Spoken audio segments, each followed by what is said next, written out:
He was killed by a crazy driver on the road who fled the scene and has never been found. Hello, true crimerers. This is a true crime in a short amount of time, and this is the case of Pedro Santiago Jr. Viewer discretion is advised.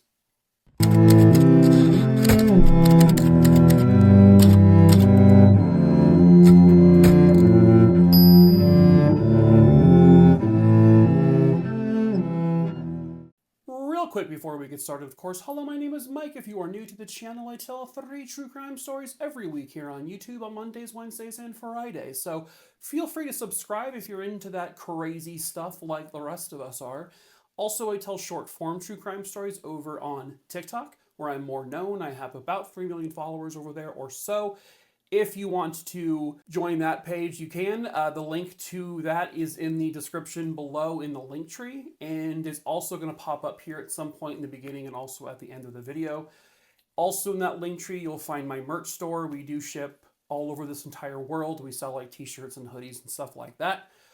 And lastly, if there is a case you want me to cover, just email me. My email is listed below. Just email me the name of the case, where it happened, when it happened.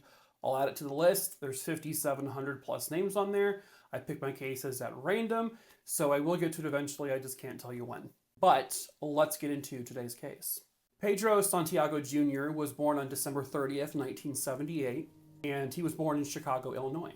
His family lived, I guess, in Logan Square, which is a suburb of Chicago, I guess. It's considered, at least back then, a kind of a middle class, pretty safe neighborhood. Pedro had lived there his entire life, and so he was very familiar with the area, and he was very familiar with basically everyone who lived in that neighborhood. He had a lot of friends. He was an athlete in school. He did love playing, various sports, which he excelled at all of them. He was well behaved in school. He got really good grades. He was never a problem in school. And yeah, he was just super popular with all the kids, and everyone seemed to like him. It was December 12th, 1990. It was just a couple of weeks before his birthday. At the time, he is 11 years old. That particular day, December 12th, 1990, he got off of school. His mom was still at work, and so he gave her a phone call. He basically would tell her, like, these are my plans for the rest of the afternoon. I'm going to do homework, and I'm going to go out and play with some friends. He did ask her permission if he could go over to his friend Eric's house, and she said, yes, of course you can. He got this new toy gun, like a Nerf type gun or something, that he really wanted to show his friend. He was really excited about it. So what they know is that he would walk out of his house at approximately 3 p.m. Just a couple hundred yards down the street were 2 other older kids. They were teenagers. They were walking kind of towards the direction of Pedro's house, and Pedro was walking on his side of the sidewalk, so they were across from each other. Pedro decides to cross the street, and as he is doing so, there is a vehicle that is flying down the road at breakneck speeds. It was a black Oldsmobile, and it came into contact with 11-year-old Pedro Santiago Jr. It crashed into him, and the car essentially rolled over him. The guy driving the car did stop. The 2 teenagers witnessed the entire thing because they got a perfect view of it, the car driving towards them and seeing Pedro get hit by the car, which is, I'm sure, traumatic in its own right. The teenagers would later recount, they didn't want to show their faces on Unsolved Mysteries, but they would later state that they didn't even, this didn't even look real. It looked like a movie stunt, or it looked like something you would see on TV, not real life. And it took them a couple of seconds to process, oh, this was real. Like, oh my God, we just saw this. So the driver of the car actually gets out of the car, and he appears to be screaming something. He's cussing and screaming, and he's pounding on the roof of his car. And he is kicking the car, and he seems to be, it looks like he's pissed off at himself for hitting this kid. When the 2 teenagers got to the car, they were able to see Pedro underneath the car still. And Pedro was kind of moving, and he was trying to talk, but the kids were like, hey, don't talk. We're going to go call 911. Just, save your energy, save your strength. Please don't talk. We'll help take care of this. So one of the kids would run down the street to, I guess, a nearby business where they would call 911, and where they were calling from, they could actually still see the scene of the incident. All of a sudden, the driver of this car, who is just completely out of sorts, gets into the car, he backs up, and then he speeds away from the scene. So the ambulance arrives, they load him into the ambulance, he gets to the hospital, takes about 12 minutes or so, and by the time Pedro's in the hospital, they're able to contact his parents and say, hey, please get to the hospital right away, there's been an emergency. His mom and dad arrived literally just in time to give Pedro a kiss on the forehead and say, I love you, and he was then rushed into surgery. It sounds like, from what I can tell, the surgery went okay, but not enough to save Pedro. Pedro never really woke up after surgery, and he was in essentially a coma for about 10 days or so.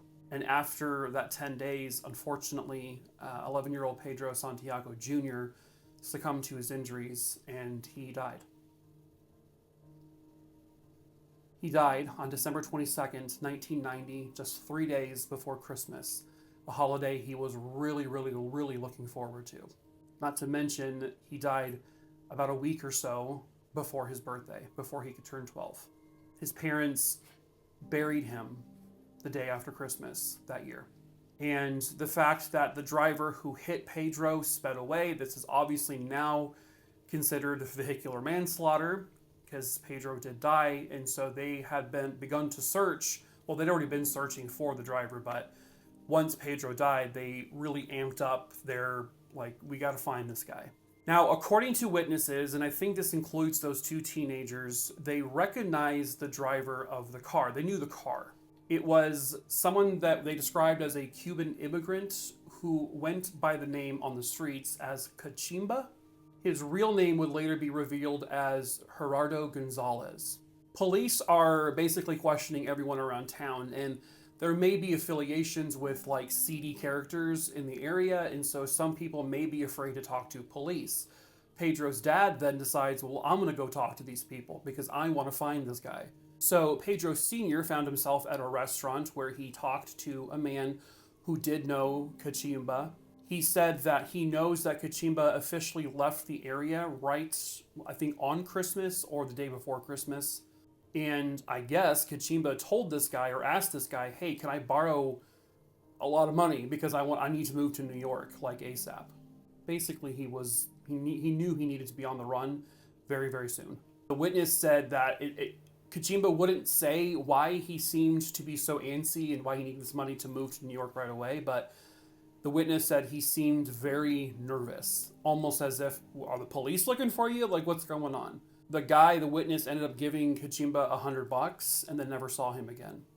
But Pedro Sr. knew that at this point, he may be in New York. He also heard rumblings from other people that he may have actually decided to go to Florida instead. Every piece of information that Pedro Sr. got from these various witnesses who knew Cachimba, who knew where he might be, he told it to police. Police would follow these leads and they would investigate them, but they never got anywhere with it. And so to this day, this man, Cachimba, or Gerardo Gonzalez, has never been located. He's never been found. I don't even have a photo of him. It doesn't look like anyone does. I've been trying to search for images of this guy, but I'm not getting any confirmed images. Even the people on Unsolved Mysteries couldn't find a photo of him, so I don't know what he looks like, and I wish I could say. The only really description I have is of him back in 1990. He was a Cuban. He stands about 5 foot 8 inches tall. He was approximately 160 pounds, and that's about it. And they think he could have gone to New York, Florida, Michigan, or somewhere else in Illinois.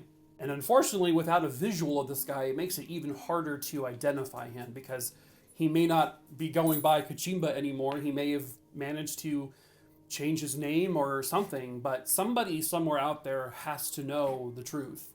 Somebody has to, because he had to have gone and met someone, right? He had to have someone on the other side of this that he may have traveled to help him.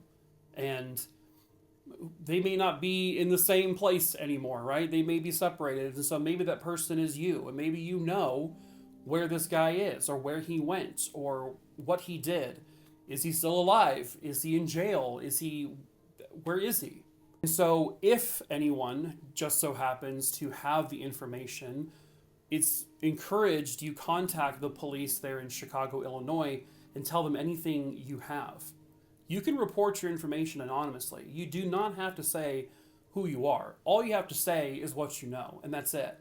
We're talking about an 11-year-old child who was killed just weeks before Christmas and his own birthday. This was a happy kid who was full of life, who was probably going to just have a really amazing future ahead of him because he was super smart, he was athletic, he had a lot going for him.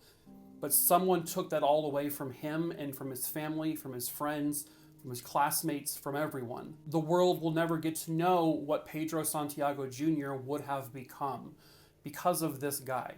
And you know what? The funny thing is he seemed to have a conscience a little bit, because he did initially stop and get out, and he seemed to be really pissed about what he did, but then he left and he fled. So there may be a flicker of something in his head that knows he should come forward if he sees this or he sees any story about this case. But Pedro and his family, they deserve this. They deserve to know where this guy is. They deserve to capture this guy.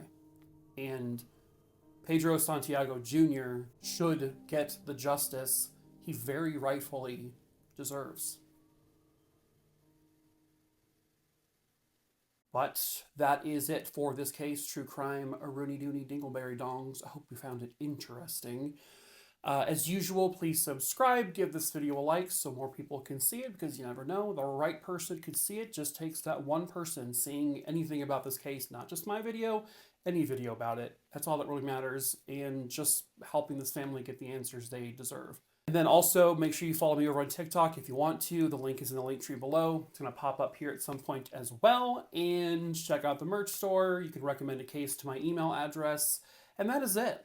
That's it for this video. True Crime, a Rooney Dooney Dooney Dooney Dooney Dooney Dooney Dooney Dooney Dooney Dooney Dooney Dooney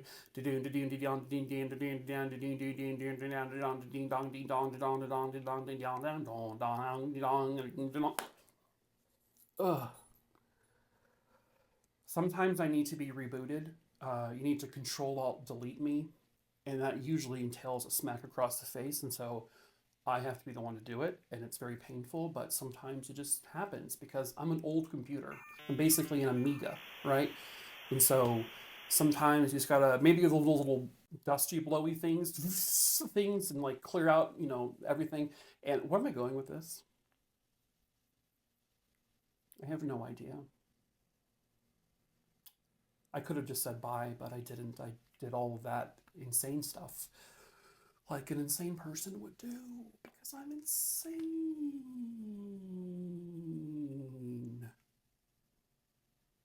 Okay. Well, bye, losers.